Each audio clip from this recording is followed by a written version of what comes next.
ok nhớ cho chúng tôi sẽ đỡ nữa nó bé à của cháu cho nên một say đốt lông câu này là của chị nên nút thay lông câu xin này ở phía trong mình to ở tụ cái lại sang bên này đi sang bên đấy không có gì hay mà cậu sang bên này gì á có tụ múa của tôi ở tụ múa thì nếu bây giờ mong nhưng mà nếu lúc về cha nhưng mà tụ múa có lúc về cha Hương á Hương có xin năm chờ ngã tư à có lúc về Hôn Lan không bây giờ nhưng mà ấy ngay nó tụ múa lúc về thằng hồi chẳng tôi chín chủ là lúc về Hương nè Hương có sấy món đã chưa sai hả họ trắng à có vào tao mà được luôn có rồi à mua là có từ Facebook giờ hô cha nhựa âm phủ đấy hô cha ná nhựa âm phủ nhựa âm phủ à ta mới hàng kia đi hỏi không phải nữa tôi sẽ lại cho xin lúc anh ngỏ nè đưa cho anh vào đưa cho anh vào chứ sao mua ba tôi mua à giờ sao mua luôn à không phải tại một năm không gặp nên là ngại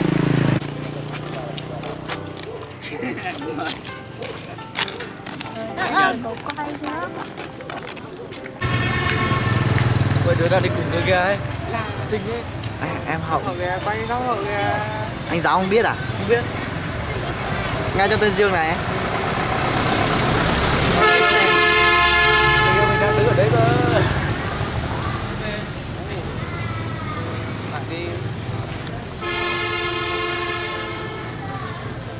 cũng có chút cần còn lại đây luôn là này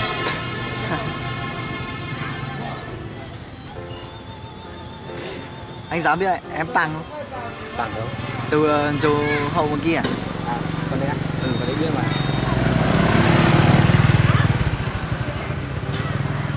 còn anh trộn rồi có thằng kia đi nhanh nào nhanh tí không em là bạn lên chơi cái gì mình tự thế này đấy à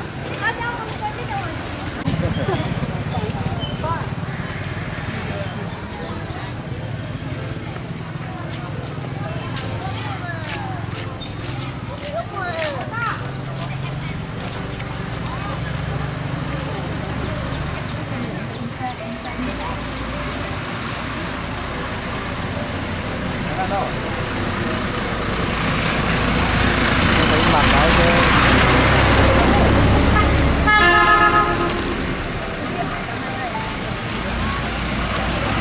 thôi em đâu Hẹn là cái tới mấy giờ nó chơi vậy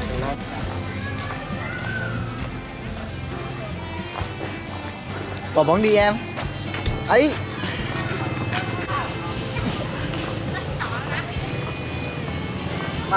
anh chỉ chó à đúng không nhỉ cái đứa này mới bảo gì nhỉ chưa biết tên ấy mấy ai tôi chỉ toàn chỗ là thế là mỗi đứa kia có người yêu rồi có hai đứa anh người yêu đây mà nhỉ Ủa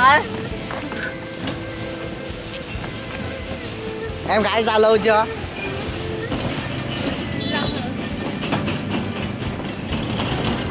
đừng lúc này mai chứ tua có đừng lúc à ủa sao hả cơ mà có hai con đừng đó nữa tôi xa ở nên chưa khổ chết rồi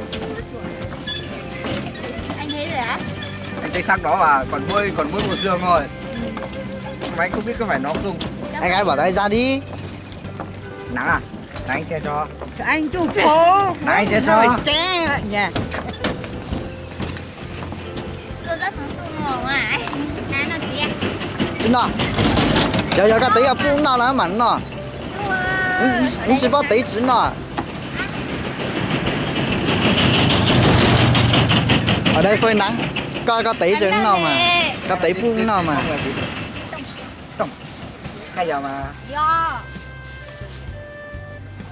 Ủa chà. Ý, đó nó anh còn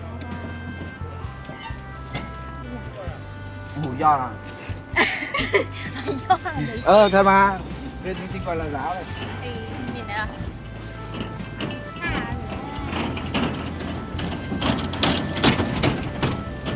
Sao? hả ôi trời ơi tỷ nào Không muốn cho à? ok xin nha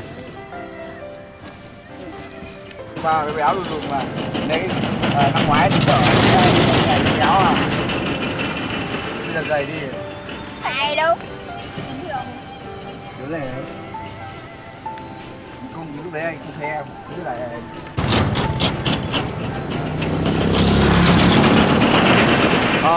bây giờ mình chưa hồi được lối tôi á người yêu á Đừng nói đi. con số cao được lối này nhớ từ Tức lớn ta tụi ta không?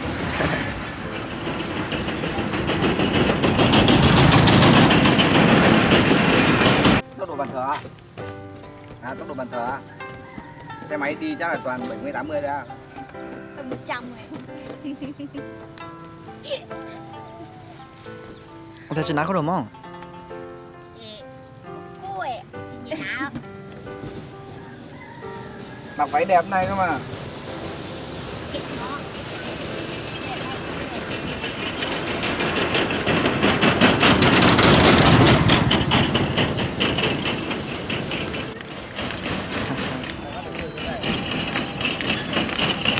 nhớ trong xài nó xa nhớ dạo này chứ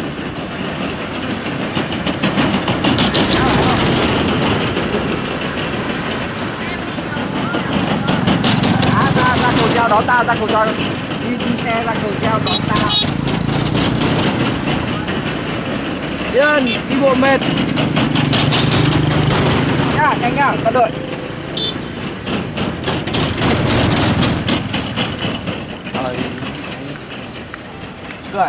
Cười lên.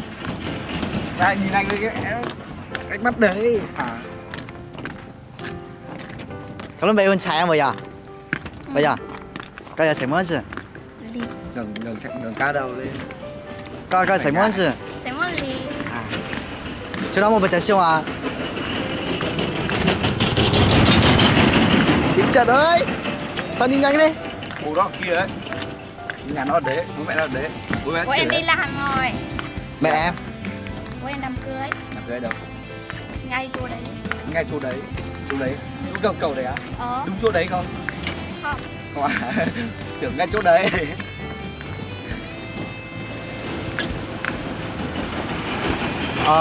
có một bữa chạy siêu xuống nè đấy Dứt quay là. ok nhớ cho chồng phải cho sẽ đời tại vì nó bỏ ít ba mình nhổn không có để nó cuối cho nên một sai cho nên cho một sai lớn à trời tiếng mất có thì chỉ rong là thế là thay tôi thế chỉ tôi lỡ là nên sẽ là giá chỉ của cho cụ nữa ok nhớ cho cháu mùa nhớ cho được không gì từ nay là có từ lúc bây giờ ấy他太一直了奥德姆他太没直不到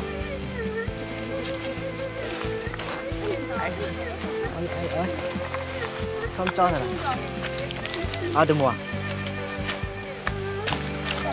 Đợi ra với.